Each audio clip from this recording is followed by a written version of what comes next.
Bismillahirrahmanirrahim. Assalamualaikum warahmatullahi wabarakatuh. Perkenalkan, kami dari kelompok 3 akan mempresentasikan tugas filsafat ilmu lanjutan, yaitu dengan tema kebenaran ilmiah dalam ilmu manajemen SDM. Dengan dosen pengampu, Profesor Dr. Hafid Abbas, Profesor Dr. Siti Nurjana MSI, dan Profesor Dr. Anis Eliana SE MSI. Perkenalkan, saya Ria Kurniawati dan dua rekan saya ada Ibu Hadijah Febriana dan juga Ibu Vega Anis Madia.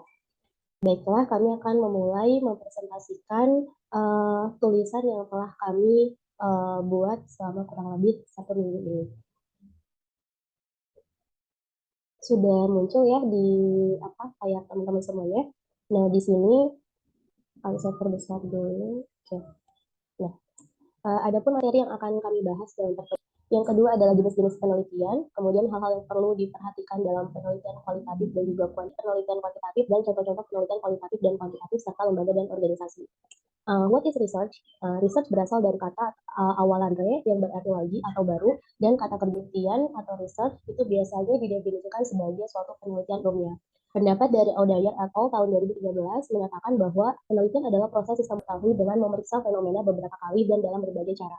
Pendapat lain menyampaikan bahwa yang dilakukan secara aktif, tekun, dan sistematis, di mana tujuannya adalah untuk menemukan, menginterpretasikan, dan merevisi fakta-fakta. Sehingga dari yang disebut dengan penelitian adalah suatu proses investigasi atau penyelidikan yang dilakukan secara sistematis dengan fakta dan mencapai kesimpulan yang baru. Adapun jenis-jenis penelitian ada dua, yaitu adalah penelitian kualitatif. Ini merupakan suatu metode post-positivistik, yaitu berlandaskan pada filsafat post-positivisme. Sedangkan pada penelitian kuantitatif, yaitu merupakan metode penelitian yang berlandaskan pada metode positivistik.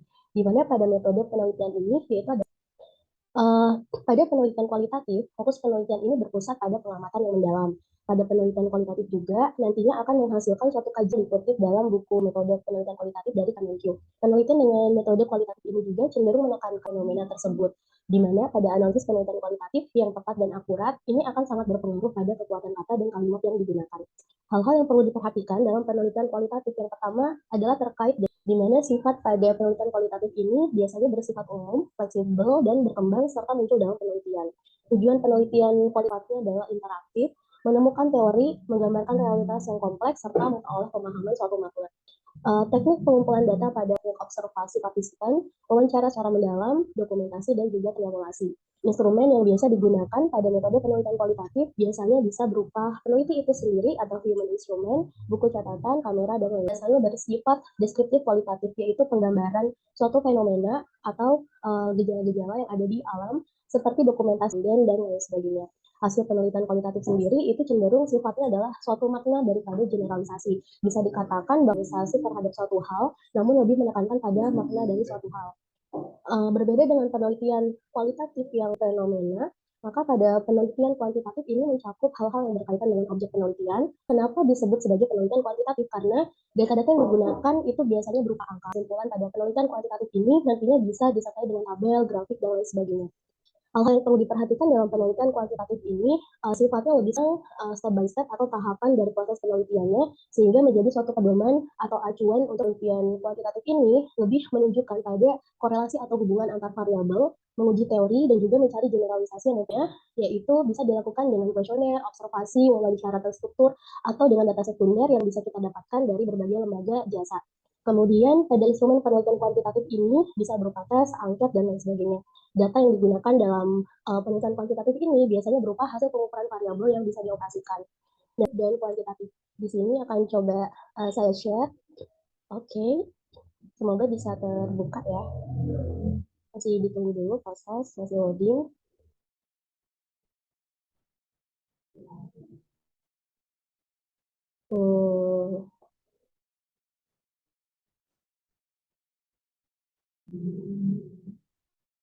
Gimana teman-teman, karena ini masih loading, apakah mau tetap ditunggu atau kita tunggu sampai benar-benar terbuka? Mbak Hadijah dan Mbak Vega.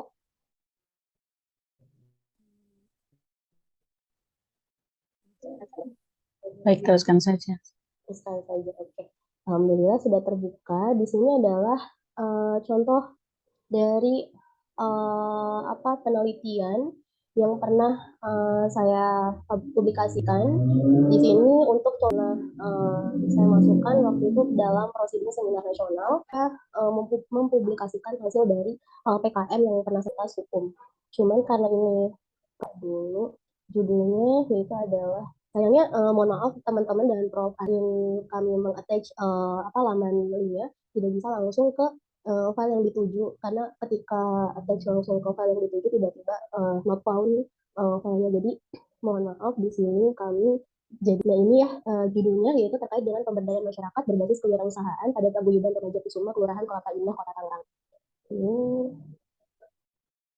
Ini bisa kita buka file PDF. Biasanya kita akan lebih banyak menceritakan terkait dengan fenomena-fenomena yang ada pada lapangan. Bisa dengan cara mendeskripsikan bagaimana gambaran secara umum di lokasi tersebut atau fenomena yang terjadi. Kemudian kita mengkonfirmasi lewat wawancara yang mendalam terhadap sumber yang menjadi narasumber responden dalam penelitian tersebut. Nah, berbeda dengan pada saat kita melakukan penelitian kuantitatif, di mana pada penelitian kuantitatif kita cenderung fokus pada proses tahapan-tahapan pengolahan data, kemudian berhubungan dengan angka-angka, pengujian-pengujian statistik, dan juga membuktikan suatu teori biasanya, atau hubungan-hubungan teori, atau membuktikan suatu fakta dari suatu teori. Nah, karena ini agak lama ya, teman-teman dan Prof. Hanis, mohon maaf, mungkin nanti akan saya share di grup WhatsApp saja. Jadi ini saya lanjut pada materi kita tadi. Oke, sudah muncul ya teman-teman. Nah, selanjutnya adalah terkait dengan belum muncul.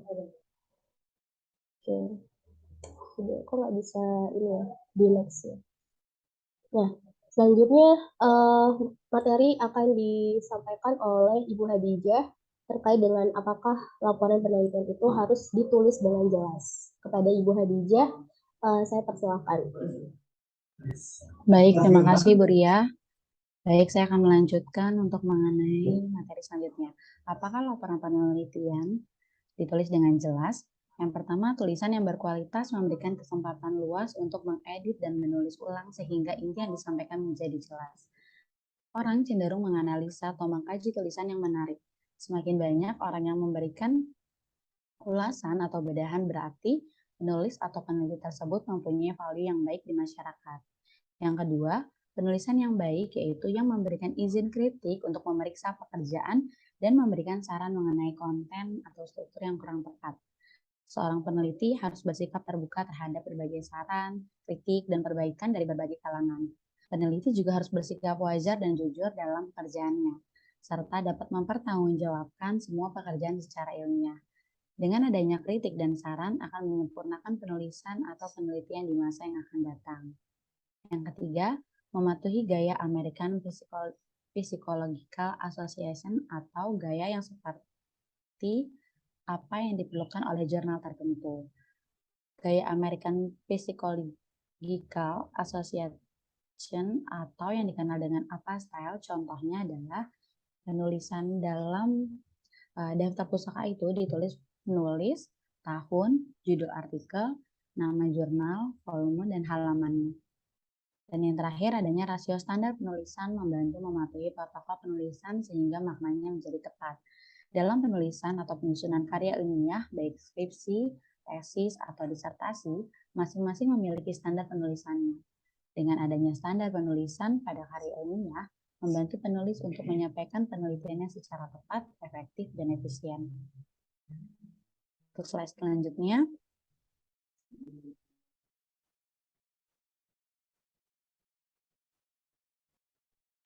mohon maaf, oke. Untuk slide selanjutnya, penelitian. Pertanyaan kualitas sehubungan dengan final ringkasan penelitian. Penelitian dan pelaporan erat kaitannya dengan laporan tertulis dapat menyampaikan hubungannya. Penelitian merupakan hal yang utama karena upaya kreatif untuk memikirkan dan mencari makna baru, pemikiran dan pencarian.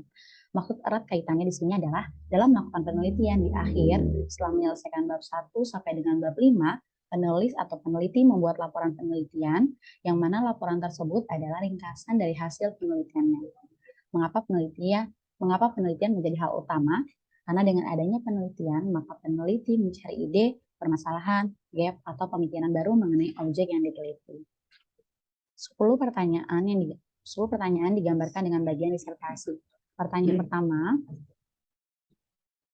signifikan dan 2 istilah biasanya dimasukkan ke dalam bab 1 atau pendahuluan karena biasanya membahas masalah penting. Maksud signifikan adalah peneliti mencari tahu apakah ada pengaruh yang signifikan antara variabel X terhadap Y. Dan istilah dalam arti setiap variabel adalah istilah yang digunakan.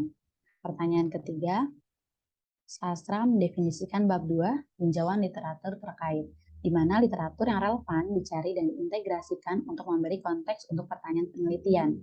Tinjauan literatur terkait maksudnya adalah peneliti mencari literatur yang relevan dengan yang ditelitinya. Pada bab 2 ini akan dibahas mengenai latar belakang teori, kerangka teori, penelitian terdahulu, kerangka pemikiran, dan hipotesis. Soal 4-8, serta desain, instrumen, prosedur, analisis berkaitan dengan bab 3 atau metodologi yang menjelaskan aspek teknis suatu penelitian, pemilihan peserta, prosedur, desain, instrumen, dan analisis data. Pada bab 3 ini, peneliti menjelaskan pemilihan peserta. Misalkan jika sumber daya manusia, kuesioner yang akan dibagikan kepada siapa, desain penelitiannya menggunakan pendekatan kualitatif atau kuantitatif, instrumen penelitian kualitatif misalkan melakukan penelitian sendiri, yaitu peneliti sebagai instrumen pengumpulan data atau observasi atau wawancara atau studi dokumen. Analisis data yang dimaksud menjelaskan atau menafsirkan data yang diperoleh sehingga dapat disimpulkan makna yang terkandung dalam data. Proses studi kualitatif lebih longgar daripada studi kuantitatif, sebenarnya tidak demikian. Dalam penelitian kualitatif, teori yang sudah ada memiliki kegunaan yang cukup penting. Teori dalam penelitian kualitatif digunakan secara lebih longgar, jadi memungkinkan dan membantu untuk memahami apa yang sudah diketahui secara intuitif pada saat pertama.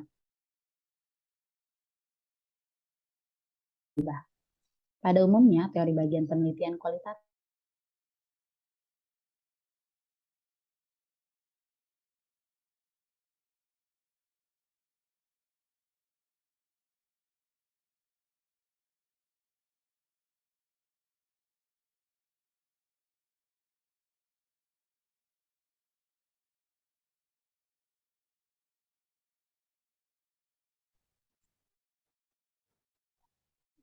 Mohon maaf, tadi saya keluar. Saya lanjutkan. Pertanyaan 9, hasil dan kesimpulan mengacu pada bab 4 dan bab 5 dari disertasi. Pada bab 4 dan 5 membahas mengenai hasil penelitian, pada bab 4 dan bab 5 membahas kesimpulan dari apa yang sudah diteliti. Pertanyaan 10, menulis dianggap sebagai tindakan berbagi perjalanan penelitian dengan halayak lebih luas. Setelah hari ilmiah selesai, maka peneliti menulis jurnal dari hasil karya ilmiah tersebut. Hal ini dilakukan peneliti guna berbagi perjalanan penelitian dan berharap hasil penelitiannya mampu memberikan kontribusi bagi masyarakat luas. Slide selanjutnya, identifikasi masalah versus pemecahan masalah.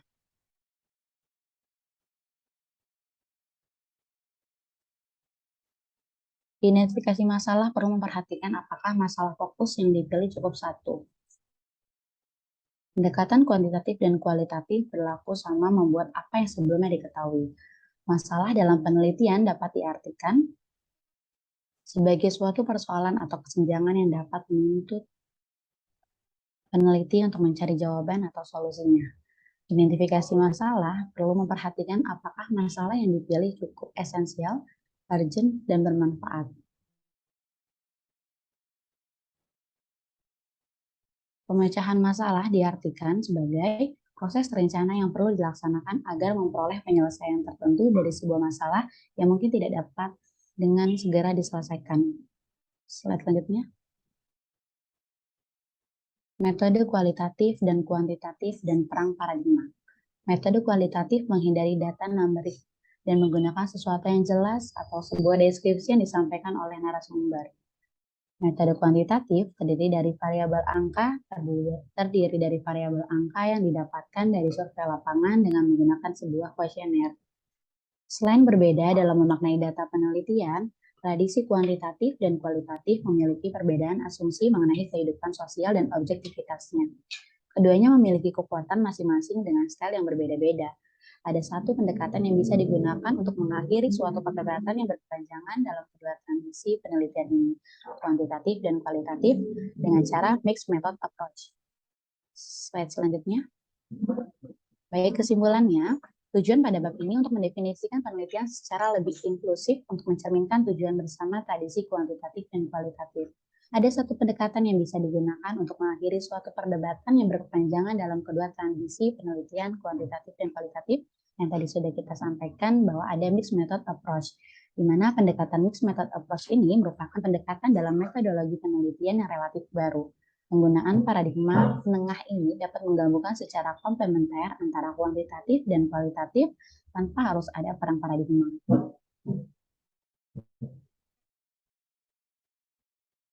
Selanjutnya. Sudah muncul? Belum. Oke, sudah. Pendekatan lembaga untuk menguji pengaruhnya pada manajemen sumber daya manusia. Peraturan tata kelola perusahaan dan undang-undang ketenagakerjaan mengatur konstitusi peran individu dan kolektif seperti karyawan, manajer, perusahaan, dan serikat pekerja dan membantu kepentingan peran, kekuatan potensial, kapasitas untuk bertindak. Institusi membentuk bagaimana perusahaan menanggapi tekanan persaingan dan meningkatkan internasionalisasi beberapa produk, keuangan, dan pasar tenaga kerja. Tanggapan ini pada waktunya memiliki implikasi untuk hasil sosial dan individu seperti ketidaksetaraan, prospek karir, desain kerja, kekayaan, dan kesehatan. Menurut Jackson dan Schuller, 1995 mendefinisikan Human Resources Management mencakup yang pertama serangkaian aktivitas spesifik, termasuk rekrutmen, seleksi, pelatihan, dan penilaian. Yang kedua, kebijakan HRM formal mengatur praktik HRM. Dan yang ketiga, prinsip yang mendasari kebijakan dan praktik organisasi, contohnya menginformasikan keputusan tentang pemecatan atau outsourcing.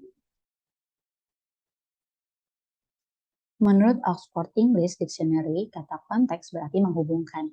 Kebijakan HRM dalam organisasi memandang lembaga, organisasi, dan kebijakan sebagai terpisah secara konseptual, namun terhubung secara ontologis. Dengan kata lain, pendekatan ini tidak melihat konteks sebagai sesuatu yang berbeda dari organisasi dan HRM.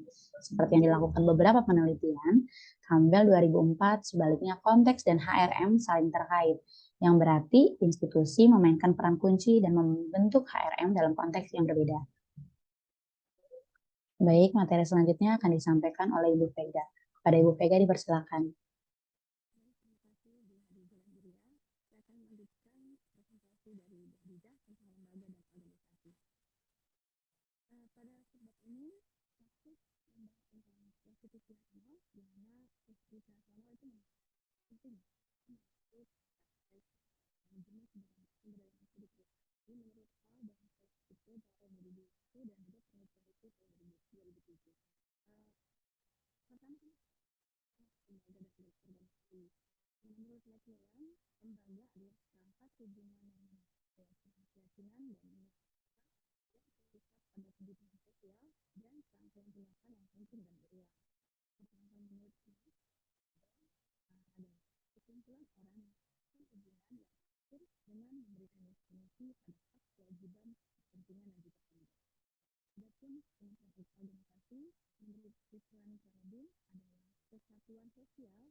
Belum terlihat?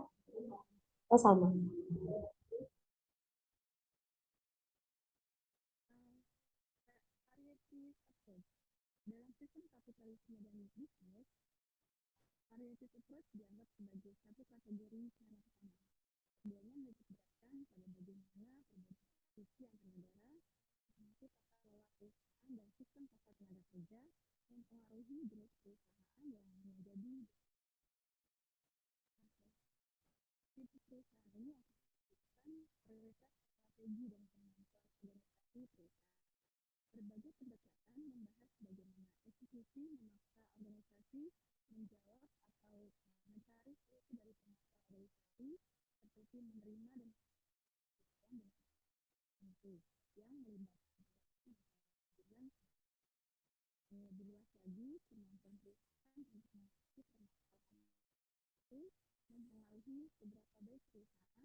Waalaikumsalam warahmatullahi wabarakatuh. Terima kasih untuk Bu Hadijah dan juga Ibu Feda yang telah selesai menyampaikan materinya. Demikianlah materi yang bisa kami sampaikan dalam kesempatan kali ini. Kurang dan lebihnya kami dari kelompok 3 mohon maaf. Wassalamualaikum warahmatullahi wabarakatuh.